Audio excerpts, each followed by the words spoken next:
இந்த 20 நிமிட சந்திப்பு தான் முக்கியத்துவம் கொடுத்து பார்க்கப்படுது. என்னதான் பேசுனாங்க 20 நிமிடங்கள் அந்த சந்திப்புல?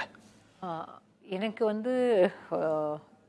இந்த நிமிடம் வரைக்கும் முழுமையான தகவல் அந்த 20 நிமிட சந்திப்புல என்ன பேச்சு இருந்ததுன்றது வரல. ஆனால் இந்த கூட்டத்தில் இதை தாண்டி, அதாவது முதலமைச்சர் இன்றைக்கு பேசிய அந்த அவரோட ஸ்பீச் காப்பி நமக்கு எல்லாருக்கும் வந்தது. என்னென்ன இஷ்யூஸை அவர் இன்சிஸ்ட் பண்ணாருன்றது வந்தது. அமித்ஷா விஜய் சந்திப்பில் என்ன இருந்ததுன்றதை தாண்டி இதுக்கப்புறம் அவர் கர்நாடக முதலமைச்சரை தனிப்பட்ட முறையில் சந்திச்சிருக்கார். அதே போல் கேரள முதலமைச்சர்கிட்டையும் பேசியிருக்கார். இந்த 2 சந்திப்புகள்லையும் இருந்தது என்னென்னா, மேகதாது தொடர்பாக சிவகுமார்கிட்ட பேசியிருக்காரு. அதுவும் ஏற்கனவே சட்டமன்றத்தில் சொல்லியிருந்தார், எனக்கு தனிப்பட்ட முறையில் அவமானம்னா அதை நான் எடுத்துக்கிறேன் அப்படின்னு. இன்றைக்கு அந்த அவமானம் எல்லாமே துடைக்கப்பட்டாச்சு அப்படின்னு தான் நான் நினைக்கிறேன். மேகதாது இஷ்யூ பேசப்பட்டிருக்கு. அதே போல் Satheesan Kerala chief minister insist பண்ணது என்னென்னா, நார்காட்டிக்ஸ் தொடர்பாக அவங்க ஒரு மாதத்துக்கு முன்னால் கேரளா ஹோம் மினிஸ்டர் சென்னிதாலா ஒரு கூட்டம் கூட்டியிருந்தார். அதுக்கு பிறகுதான் இங்கே சந்திப்புகள் முதல்வரையும் சந்திச்சார். அந்த கூட்டம் தென்மண்டல எல்லா பகுதிகளிலையும் இருக்கக்கூடிய டிஜிபிஸ் எல்லாரையும் கூப்பிட்டு நார்காட்டிக்ஸ்க்கு எதிராக ஒரு பெரிய ஒரு முன்னெடுப்பை எடுக்கணும். அது ஒரு கோஆர்டினேட்டட் எஃபர்ட்டாக இருக்கணும், எல்லா ஸ்டேட்ஸும் அதை முன்னெடுக்கணும் அப்படின்ற ஒரு முயற்சி எடுக்கப்பட்டது. அதுக்கு பிறகுதான் இங்கே முதலமைச்சர் சந்திச்சது. இன்னைக்கு அது தொடர்பாகவும் பேசியிருக்காங்க அப்படின்னு கேள்விப்பட்டேன். ஆனால் அமித்ஷாவுடன் இருந்த இந்த சந்திப்பு பொலிட்டிக்கலாகவும் இருந்தது. அதை தாண்டி இஷ்யூ பேஸ்டாகவும் நிறையா விஷயங்கள் விவாதிக்கப்பட்டதாக தான் சொல்லப்பட்டது.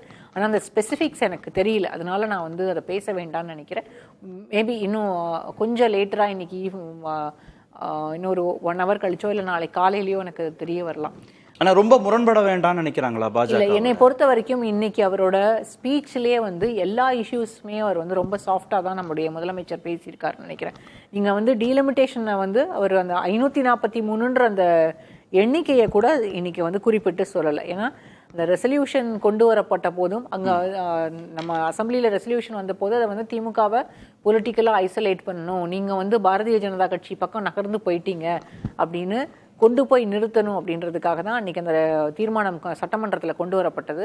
அதில் ஆதவ் அர்ஜுனா அவர்கள் ரொம்ப குறிப்பாக அதை திரும்ப திரும்ப உதயநிதி அவர்களை பேசணும், நீங்கள் உங்களோட ஸ்டாண்ட்ஸை சொல்லுங்கன்ற மாதிரியான இடத்துலையே கொண்டு போய் நகர்த்தினார்.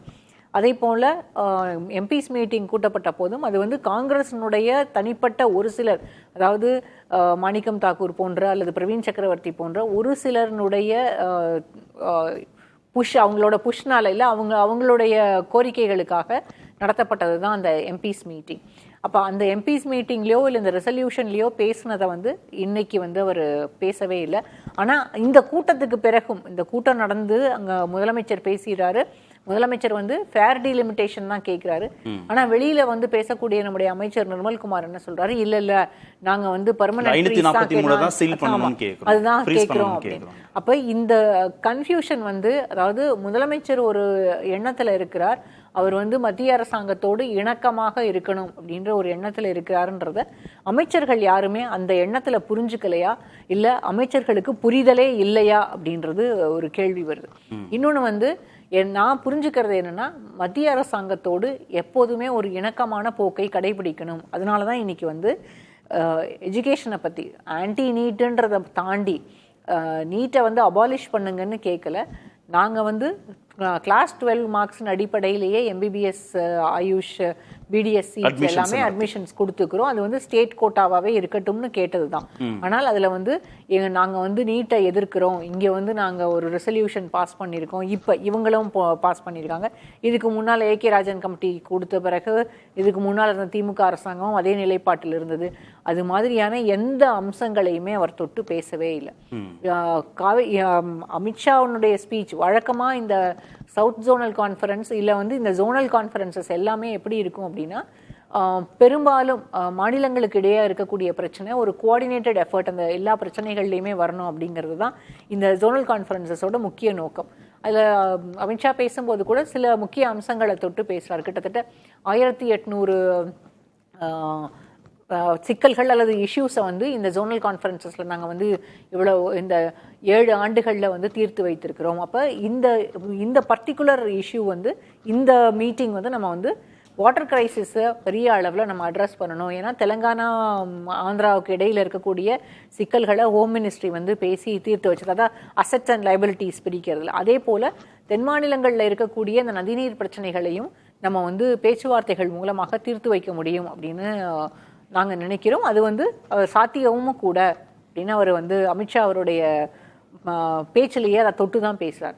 அப்ப இந்த இடத்துக்கு வந்து விஜயும் நகர்ந்து போயிட்டார். அப்ப ஒரு காம்ப்ரமைஸுக்கு தவேக அரசாங்கமும் ரெடியா இருக்காங்க. அந்த காம்ப்ரமைஸ் எதுக்கு அப்படின்னா மத்திய அரசோட அந்த ஒரு இணக்கமான சூழல் இருந்தாதான் தமிழ்நாட்டுக்கு நன்மைகள் கிடைக்கும் அப்படின்னா இது எந்த அரசாங்கமும், நீங்க திமுகவா இருக்கலாம், அண்ணா திமுகவா இருக்கலாம், இல்ல வந்து வேறு ஏதாவது ஒரு கட்சி இங்க ஆட்சியில் இருக்கலாம். இன்னும் சொல்ல போனா கர்நாடகாவிலையும் கேரளாவில் காங்கிரஸ் அரசாங்கம் தான். அப்படி இருக்கக்கூடிய அவங்களுமே இதுக்கு தயாராகத்தான் இருப்பாங்க. ஏன்னா சில இஷ்யூஸ் எல்லாமே நமக்கு கன்கரண்ட் லிஸ்ட்ல தான் இருக்கு. ஸ்டேட்டும் சென்டரும் சேர்ந்து செய்தால் மட்டும்தான் அதை நம்மளால தீர்த்து வைக்க முடியும். அந்த இடத்துக்கு நகர்ந்து போக வேண்டிய கட்டாயம் இருக்கிறது.